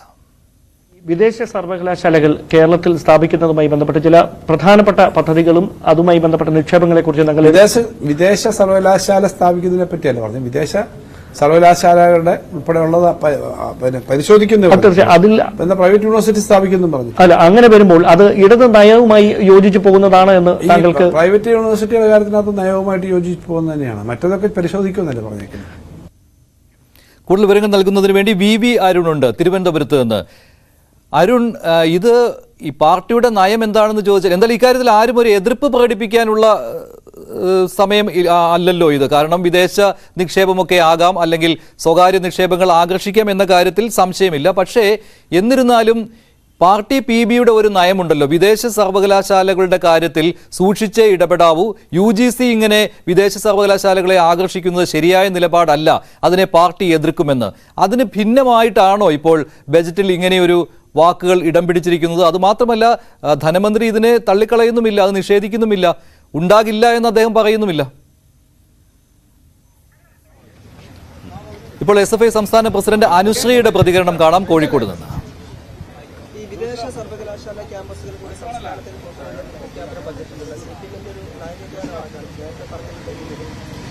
SFIയെ സംബന്ധിച്ചിടത്തോളം ഇന്നലെ അവതരിപ്പിച്ച ബഡ്ജറ്റ് പ്രതീക്ഷയുള്ളതാണ്. പക്ഷെ അതിൽ തന്നെ ഈ സ്വകാര്യ സർവകലാശാലയെ ബന്ധപ്പെട്ട ഭാഗങ്ങൾ ആശങ്കയുണ്ട്. സ്വാഭാവികമായിട്ടും പുതിയ വിദ്യാഭ്യാസ നയമടക്കം നടപ്പിലാക്കണമെന്ന നയം പ്രഖ്യാപിച്ച് അതിനൊക്കെ നിയമപരമായിട്ട് സാധുത വരുന്ന ഘട്ടത്തിൽ കേരളത്തിലും 4 വർഷ കോഴ്സ് പോലെ സ്വകാര്യ സർവകലാശാല പോലുള്ള ഒരുപാട് മാറ്റങ്ങൾ വരാൻ ഇരിക്കുന്നുണ്ട്. ആ സമയത്ത് SFI മുന്നോട്ടേക്ക് വെക്കുന്ന ഒരു ആശയം, ഇതിന്റെ മേൽ സർക്കാരിനൊരു നിയന്ത്രിക്കാനുള്ളൊരു അവകാശം അല്ലെങ്കിൽ ആ തരത്തിൽ നിയന്ത്രണാധികാരം ഉണ്ടാവണം. തീർച്ചയായിട്ടും ഈ ഓട്ടോണമി കോളേജൊക്കെ വന്ന സമയത്ത് ഉണ്ടായതുപോലെ സ്വതന്ത്രമായിട്ട് അത് വിദ്യാർത്ഥികളെ വിവേചനം ഉണ്ടാക്കാൻ അല്ലെങ്കിൽ അതിനൊരു കണക്കും കാര്യമില്ലാതെ നിയന്ത്രിക്കാതെ അത് സംസ്ഥാനത്തേക്ക് നടപ്പിലാക്കുന്നതുമായി ബന്ധപ്പെട്ട ഒരു ആശങ്കയുണ്ട്. അത് ഇന്നലത്തെ സർക്കാരുമായി ബന്ധപ്പെട്ട് ബഡ്ജറ്റുമായി ബന്ധപ്പെട്ട് കുറച്ചുകൂടി ഞങ്ങളുടെ ആശങ്ക അകറ്റുന്നതാണ്. കാരണം സർക്കാർ അതിൻ്റെ അകത്തൊരു നിയന്ത്രണം വെക്കും എന്ന് തന്നെയാണ് പ്രതീക്ഷ. അല്ലെങ്കിൽ ഞങ്ങൾക്ക് വലിയ ആശങ്കയുണ്ട്. സ്വകാര്യ സർവകലാശാല കടന്നു വരുന്നതുമായി ബന്ധപ്പെട്ട് വലിയ ആശങ്കയുണ്ട്. പക്ഷേ ഈ പറഞ്ഞതുപോലെ അത് നടപ്പിലാക്കുമ്പോൾ സർക്കാർ അതിൻ്റെ അകത്ത് കൃത്യമായിട്ടുള്ള ഒരു നിയന്ത്രണം നടപ്പിലാക്കണമെന്ന് ഞങ്ങൾ ആവശ്യപ്പെടും. അതുമായി ബന്ധപ്പെട്ട് ഞങ്ങളുടെ ആശങ്ക ഞങ്ങൾ അറിയിക്കും. ആ തരത്തിൽ സർക്കാരിന് കീഴ്പ്പെട്ടിട്ട് അത് മുന്നോട്ടേക്ക് പോകണമെന്നും വിദ്യാർത്ഥികൾ വിവേചനമില്ലാതെ വിദ്യാർത്ഥികളെ കുറച്ചുകൂടി ഇടപെടാൻ പറ്റുന്ന തരത്തിലേക്ക് സാമ്പത്തികമായി മറ്റൊരു വിവേചനം ഇല്ലാതെ പഠിക്കാൻ പറ്റുന്ന ഇടങ്ങളായിട്ട് വിദ്യാഭ്യാസ സ്ഥാപനങ്ങൾ മാറാൻ വേണ്ടിയിട്ടുള്ള ഇടപെടൽ നടത്തണം. മറ്റ് ഉന്നത വിദ്യാഭ്യാസം പൊതുവിദ്യാഭ്യാസ വകുപ്പുമായി ബന്ധപ്പെട്ടിട്ട് നടത്തിയിട്ടുള്ള അല്ലെങ്കിൽ അതിന് മാറ്റിവെച്ച തുകയൊക്കെ സംബന്ധിച്ച് ഞങ്ങൾക്ക് വലിയ പ്രതീക്ഷയുണ്ട്. കോളേജ് വിഷയവുമായി ബന്ധപ്പെട്ട് ഏറ്റവും അധികം പ്രതിഷേധം നടത്തിയത് ഈ വിദ്യാഭ്യാസ മേഖല സ്വകാര്യ മേഖലയിലേക്ക് പോകുന്നതിന് ഏറ്റവും അധികം എതിർത്ത ഒരു വിദ്യാർത്ഥി സംഘടനയാണ് SFI. ഇല്ല, മാറ്റമല്ല. ഞാൻ പറഞ്ഞു മാറ്റമല്ല. പുതിയ വിദ്യാഭ്യാസ നയം വന്ന തൊട്ട് ഈ സമയം വരെയും SFI സമരത്തിലാണ്. ഇപ്പോൾ ഈ കഴിഞ്ഞ ദിവസം തമിഴ്നാട് അഖിലേന്ത്യാ തലത്തിൽ പരിശോധിക്കുമ്പോൾ തമിഴ്നാട് ഡൽഹിയിൽ മാർച്ച് നടന്നു, ബംഗാളിൽ നടക്കാൻ പോവുകയാണ്, കേരളത്തിൽ നടന്നിട്ടുണ്ട്. ഇവിടങ്ങളൊക്കെയും ഉയർത്തിപ്പിടിക്കുന്ന ആശയം പുതിയ വിദ്യാഭ്യാസ നയത്തിലെ വിദ്യാർത്ഥി വിരുദ്ധത അല്ലെങ്കിൽ അതിൽ കമ്പോളവൽക്കരിക്കുന്ന മുതലാളിത്തത്തിനെതിരായിട്ടുള്ള നയങ്ങൾ പിൻവലിക്കപ്പെടണമെന്നാണ്. അതിൽ സ്വകാര്യ മേഖല അടക്കം വരും. പക്ഷെ അത് പറയുമ്പോഴും കേന്ദ്ര സർക്കാർ നടപ്പിലാക്കണമെന്ന് നിർബന്ധമായിട്ടും വരുന്ന ഘട്ടത്തിൽ സംസ്ഥാനത്തിൽ നടപ്പിലാക്കേണ്ടി വരും. ആ ഘട്ടത്തിൽ ഒരു വിദ്യാർത്ഥി പക്ഷ നിലപാടെടുത്ത് ഒരു ജനകീയ വിദ്യാഭ്യാസ ബദലായിട്ട് അത് മാറ്റണം എന്നാണ് ഞങ്ങൾ അഭിപ്രായപ്പെട്ടത്. അതിനോട് പിന്തുണ പ്രഖ്യാപിച്ചിട്ടാണ് സർക്കാർ ഇതുവരെയും സംസാരിച്ചത്. ഈ തരത്തിൽ സ്വകാര്യ സർവകലാശാല നിർബന്ധിതമായിട്ട് വരുമ്പോൾ അതെല്ലാ സംസ്ഥാനത്തിനകത്തും വിദ്യാർത്ഥി പക്ഷമായിട്ട് അല്ലെങ്കിൽ സർക്കാരിനെ നിയന്ത്രിക്കാൻ പറ്റുന്ന തരത്തിലേക്ക് മാറണം. ഇതാണ് ഞങ്ങളുടെ ആശങ്ക. അത് പരിഹരിക്കപ്പെടുമെന്ന വിശ്വാസമാണ്. ഭാവിയിൽ ഞങ്ങൾ അതുമായി ബന്ധപ്പെട്ട് സംസാരിക്കും.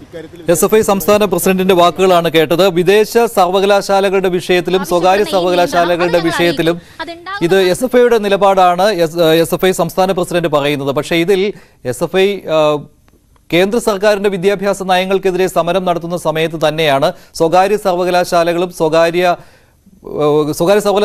വിദേശ സർവകലാശാലകളും വരുന്നതിൽ SFIക്ക് എതിർപ്പില്ല. പക്ഷേ സർക്കാരിന്റെ നേരിട്ടുള്ള നിയന്ത്രണം ഇക്കാര്യത്തിൽ വേണമെന്ന് SFI ഇങ്ങനെ ഒരു നിലപാടെടുക്കുന്നു. ഇപ്പോൾ കൂടുതൽ വിവരങ്ങളുമായി VV അരുൺ തുടരുന്നുണ്ട്. അരുൺ, ഇത് നയമാണോ നയമാറ്റമാണോ എന്ന ചോദ്യം സ്വാഭാവികമായിട്ടും ഉയരുമല്ലോ. മാത്രമല്ല SFI ഇക്കാര്യത്തിൽ വിമർശന വിധേയരാകും. കാരണം ഇതേ വിഷയത്തിൽ SFI സമരം ചെയ്യുന്നുണ്ട് കേന്ദ്രത്തിനെതിരെ, കേന്ദ്രത്തിന്റെ വിദ്യാഭ്യാസ നയങ്ങൾക്കെതിരെ. അപ്പോൾ ഇവിടെ വരുമ്പോൾ കുഴപ്പമില്ല എന്നാണോ SFIക്ക് എന്ന ചോദ്യം ഉയരുമല്ലോ സ്വാഭാവികമായിട്ടും. സർവത്ര ആശയക്കുഴപ്പമായി മാറുകയല്ലേ ഈ സ്വകാര്യ സർവകലാശാലകളും ഈ വിദേശ സർവകലാശാലകളും? തീർച്ചയായിട്ടും അതിൽ വലിയൊരു ആശയക്കുഴപ്പവും അവ്യക്തതയും വൈരുദ്ധ്യവും ഒക്കെ ഉണ്ടെന്ന് വ്യക്തമാണ്. കാരണം ഇന്നലെ കെ എൻ ബാലഗോപാലിൻ്റെ ബജറ്റ് പ്രസംഗത്തിൽ പറയുന്നത് തുല്യതയുടെയും സുതാര്യതയുടെയും തത്വങ്ങൾ അടിസ്ഥാനമാക്കിക്കൊണ്ട് പുതിയ UGC മാർഗനിർദ്ദേശങ്ങൾ അനുസരിച്ച് കേരളത്തിൽ വിദേശ സർവകലാശാല ക്യാമ്പസുകൾ സ്ഥാപിക്കുന്നതിനുള്ള അവസരങ്ങൾ പരിശോധിക്കും, ആവശ്യമായ എല്ലാ അംഗീകാരവുമുള്ള ഏകജാല ക്ലിയറൻസ് തുടങ്ങിയ ചില നിബന്ധനകൾ കൂടി പറഞ്ഞെങ്കിലും ഈ വിദേശ സർവകലാശാലകളുടെ സാധ്യത പരിശോധിക്കുമെന്ന് തന്നെയാണ് വളരെ വ്യക്തമായി ബജറ്റ് പ്രസംഗത്തിൽ പറയുന്നത്. ഇത് CPMൻ്റെ കേന്ദ്ര നയത്തിന് വിരുദ്ധമാണ്. ഇപ്പോൾ SFI അടക്കം സമരം ചെയ്യുന്ന വിഷയങ്ങൾക്കും ഘടകവിരുദ്ധമാണ് ഈ ഒരു സമീപനം എന്നത് വളരെ വ്യക്തമാണ്, വളരെ പ്രസക്തവുമാണ്. 2023 ജാനുവരി 7-നാണ് CPMൻ്റെ പൊളിറ്റ് ബ്യൂറോ ഒരു വാർത്താക്കുറിപ്പ്, ഒരു കമ്മ്യൂണിക്കെ ഇറക്കി. അതിൽ വളരെ വ്യക്തമായി തന്നെ പൊളിറ്റ് ബ്യൂറോ CPMൻ്റെ ഈ UGC നിർദ്ദേശപ്രകാരമുള്ള ഇത്തരം അതായത് വിദേശ സർവകലാശാല ക്യാമ്പസുകൾ, ഓഫ് ക്യാമ്പസുകൾ രാജ്യത്താകെ സ്ഥാപിക്കാനുള്ള UGC നിർദ്ദേശം സ്ഥാപിക്കാനും അവയ്ക്ക് ഓട്ടോണമി, സ്വയംഭരണാധികാരം നൽകാനുള്ള നിർദ്ദേശത്തെ എതിർത്തുകൊണ്ടുള്ള കമ്മ്യൂണിക്ക CPMൻ്റെ പൊളിറ്റ് ബ്യൂറോ 2023 ജനുവരി 7 പുറത്തിറക്കിയിരുന്നു. അത് ഘടകവിരുദ്ധമാണ് ഇപ്പോഴത്തെ നിലപാട്. ഇപ്പോൾ CPM നേതൃത്വം കെ എൻ ബാലഗോപാൽ അടക്കമുള്ളവർ ഇത് അത്തരത്തിൽ വിദേശ സർവകലാശാലകൾ സ്ഥാപിക്കാനല്ല, അതിൻ്റെ സാധ്യതകൾ പരിശോധിക്കാമെന്ന് പറയുമ്പോൾ തന്നെ കൃത്യമായ ഒരു നയവ്യതിയാനമായി ഇതിനെ കാണേണ്ടതുണ്ട്. നമുക്കറിയാം സ്വകാര്യ മൂലധന നിക്ഷേപത്തിൽ പോലും വലിയ മാറ്റം CPMൻ്റെ നയത്തിൽ ഉണ്ടായിട്ടുണ്ട്. CPM സംസ്ഥാന സമ്മേളനം അംഗീകരിച്ച രേഖയും ഒക്കെ വികസന നയരേഖയും ഒക്കെ അത് വ്യക്തമാക്കുന്നെങ്കിലും പൊളിറ്റ് ബ്യൂറോ പൊളിറ്റ് ബ്യൂറോ എതിർത്ത ഒരു വിഷയത്തിൽ കുറച്ചുകൂടി ഒരു പടി കൂടി കടന്നുകൊണ്ട് ഉടൻ സർവകലാശാല അല്ലെങ്കിൽ പോലും അത്തരത്തിലുള്ള വിദേശ സർവകലാശാലകൾക്ക് കൂടി കടന്നു വരാൻ വാതിലുകൾ തുറന്നിടുകയാണ് ഈ ബജറ്റ് നിർദ്ദേശം. അതിൽ ശരിയാണ് അരുൺ, ആശയക്കുഴപ്പമുണ്ട്. സ്വാഭാവികമായിട്ടും അരുൺ സൂചിപ്പിച്ചത് വളരെ കൃത്യമാണ്. കാരണം PBയുടെ നിലപാടിന് വിരുദ്ധമായി തന്നെയാണ് ഇത്തരമൊരു ബജറ്റ് നിർദ്ദേശം വന്നിരിക്കുന്നത്. സ്വകാര്യ സർവകലാശാലകളുടെ കാര്യത്തിലും വിദേശ സർവകലാശാലകളുടെ കാര്യത്തിലും CPM PBക്ക് വ്യക്തമായ ഒരു നിലപാടുണ്ട്. അത് മാത്രമല്ല സംസ്ഥാന സമ്മേളനത്തിലെ നയരേഖയിൽ സ്വകാര്യ നിക്ഷേപങ്ങൾ സ്വീകരിക്കാം എന്ന് പറയുന്നുണ്ടെങ്കിലും അവിടെ ഈ വിദേശ സർവകലാശാലകളുടെ വരവിനെ അനുകൂലിച്ചുകൊണ്ടുള്ള ഒരു നയരേഖ ഉണ്ടായിട്ടില്ല എന്നുള്ള കാര്യവും പ്രധാനമാണ്. അത് മാത്രമല്ല SFIയും ഇക്കാര്യത്തിൽ ശക്തമായ സമരരംഗത്തുള്ളപ്പോഴാണ് SFIയെ പോലും ആശയക്കുഴപ്പത്തിലേക്ക് തള്ളിവിടുന്ന ഇത്തരമൊരു ബജറ്റ് പ്രഖ്യാപനം വന്നിരിക്കുന്നത്. അതിൽ മന്ത്രി R ബിന്ദുവിന്റെ വാക്കുകൾ മന്ത്രി കെ എൻ ബാലഗോപാലിന്റെ വാക്കുകളിൽ നിന്ന് വിഭിന്നവുമാണ്. മറ്റൊരു പ്രധാന കാര്യം, ലാവ്ലിൻ കേസ് വീണ്ടും മാറ്റിവെച്ചിട്ടുണ്ട്. 38ാം തവണയാണ്. ഇനി അത് വലിയ വിമർശനത്തിന് വീണ്ടും കാരണമാകും. BJPയും CPMും തമ്മിലുള്ള ഒരു അഡ്ജസ്റ്റ്മെന്റ് ആണ് നടക്കുന്നത് എന്ന കാര്യത്തിലൊക്കെ വലിയ വിമർശനം പ്രതിപക്ഷത്തിന്റെ ഭാഗത്തു നിന്ന് ഉണ്ടാകും. 38ാം തവണയാണ് ലാവ്ലിൻ കേസ് മാറ്റിവെക്കുന്നത്. ഇത്തവണ മെയ് 1-ലേക്കാണ് കേസ് മാറ്റിവെച്ചിരിക്കുന്നത്. ഏത് സമയത്ത് കേസെടുത്താലും വാദിക്കാൻ തയ്യാറാണ് എന്ന കാര്യം CBI സുപ്രീം കോടതിയെ അറിയിച്ചിട്ടുണ്ട്. ആലപ്പുഴയിൽ നിന്ന് വീണ്ടും സമാനമായ ഒരു വാർത്ത വന്നിരിക്കുകയാണ്. നേരത്തെയും പ്രസവ ശസ്ത്രക്രിയക്കിടയ്ക്ക് ഒരു സ്ത്രീ മരിച്ചിരുന്നു. ഇപ്പോൾ ആലപ്പുഴ വനിതാ ശിശു ആശുപത്രിക്കെതിരെ വീണ്ടും ഗുരുതരമായ ഒരു പരാതി. പ്രസവം നിർത്തൽ ശസ്ത്രക്രിയക്കിടെ യുവതി മരിച്ചതിന് പിന്നാലെയാണ് 5ാമത്തെ ദിവസം മറ്റൊരു യുവതിക്കും ഗുരുതരാവസ്ഥ ഉണ്ടായിരിക്കുന്നത്. പ്രസവ ശസ്ത്രക്രിയയുടെ ഗുരുതരാവസ്ഥയിലെത്തിയത് കൈനകരി സ്വദേശിയായ അഞ്ജലിയാണ്. ഈ വാർത്തയോടുകൂടി പകൽ വാർത്ത അവസാനിക്കുന്നു. ആലപ്പുഴയിലെ സ്ത്രീകളുടെയും കുട്ടികളുടെയും ആശുപത്രിയായ WNC സംബന്ധിച്ച് ഗുരുതരമായ പരാതികളാണ് ഉയർന്നു കേൾക്കുന്നത്. കഴിഞ്ഞ ദിവസം പ്രസവം നിർത്തൽ ശസ്ത്രക്രിയക്കായി എത്തിയ പെൺകുട്ടി മരിക്കുന്നൊരു സാഹചര്യം ഉണ്ടായിരുന്നു. സമാനമായ സാഹചര്യത്തിലൂടെ കടന്നുപോവുകയും തലനാരിഴയ്ക്ക് രക്ഷപ്പെടുകയും ചെയ്തൊരു കുടുംബമാണ് നമ്മളോടിപ്പം ഇന്ന് ചേരുന്നത്. പേരൊന്ന് പറയുമോ? എൻ്റെ പേര് പ്രമോദ്. എന്തായിരുന്നു ഭാര്യയ്ക്ക് എന്തായിരുന്നു സംഭവിച്ചത്? സിസേറിയൻ, അതായത് ഫസ്റ്റ് രാവിലെ ഞങ്ങളെ കൊണ്ടുപോയി സിസേറിയൻ കഴിഞ്ഞെന്നാണ് ഒരു 10-2 ഞങ്ങളിലേക്ക് വന്നു. കൊച്ചിനെ എന്നെ കാണിക്കുകയും ചെയ്തു. അത് കഴിഞ്ഞ് വൈഫിനെ കാണിച്ചിട്ടില്ലായിരുന്നു എന്നെ.